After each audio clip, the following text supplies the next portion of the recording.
فلما رآه عز وجل ذلك منهم ضرب بقلوب بعضهم على بعض ثم لعنهم على لسان نبيهم داود وعيسى بن مريم ذلك بما عصوا وكانوا يعتدون والذي نفس محمد بيده لتأمرن بالمعروف ولتنهون عن المنكر ولتأخذن على يد السفيه ولتأترن على الحق إطرارا وليضربن الله بقلوب بعضكم على بعض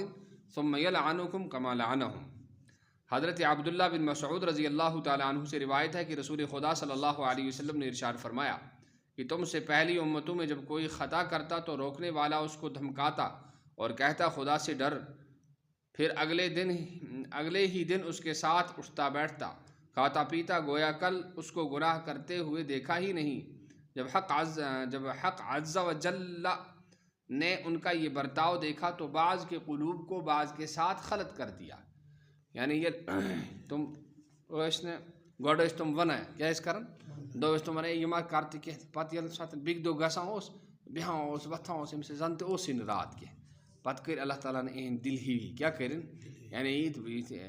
بدن ہند تھی بن نیکن ہند دل تہ یہ ضروری کہ انسان گھس گناہ نشن رکاون، نت گھس انسان تہ تیتھے یُتھ ہوش غلط تیتھے ہیکی تہ بنت۔ صرف پنٕنۍ نماز چھنہٕ انسانس خٲطرٕ سٹھا، یہ نماز ضروری پرٕنۍ ام بغیر چھن چار یا نیکی پان ضروری کریں، مگر پانے یوت چھن کہ بیکس تہ حکم گناہو نشن پان تہ بچن، بیاکھ تہ ام نشن بچاون، تس تہ ون یہ مت کر کہ ام سۭتۍ کیا نقصان گژھِ۔ یہ دعوت۔ اور ان کے نبی داود داود اور مریم عیسیٰ بن مریم علیہ السلام کی زبانی ان پر لعنت کی، اور یہ اس لیے کہ انہوں نے خدا کی نافرمانی کی اور حد سے تجاوز کیا۔ قسم ہے اس ذات کی جس کے قبضہ میں محمد صلی اللہ علیہ وسلم کی جان ہے، تم ضرور اچھی باتوں کا حکم کرو اور بری باتوں سے منع کرو، اور چاہے کہ بیوقوف نادان کا ہاتھ پکڑو اس کو حق بات پر مجبور کرو، ورنہ حق تعالی شان تمہارے قلوب کو بھی خلط ملط کر دیں گے،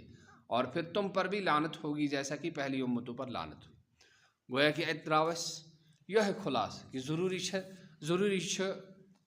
انسان گھس پان تہ گناہو نشن رکاون، باقین تہ گھس گناہو نشن رکاون، اتھے پٲٹھۍ پان تہ گھس نیکی کرن، باقین تہ گھس ونن کہ تُہۍ کٔرِو سے نیکی۔ یم چیز چھِ ضروری انسان سٕنٛدِ خٲطرٕ، اتھ گژھِ نہٕ انسان لاپروٲہی کرُن۔ اللہ تعالیٰ دِنہٕ یمن کرنُک توفیق۔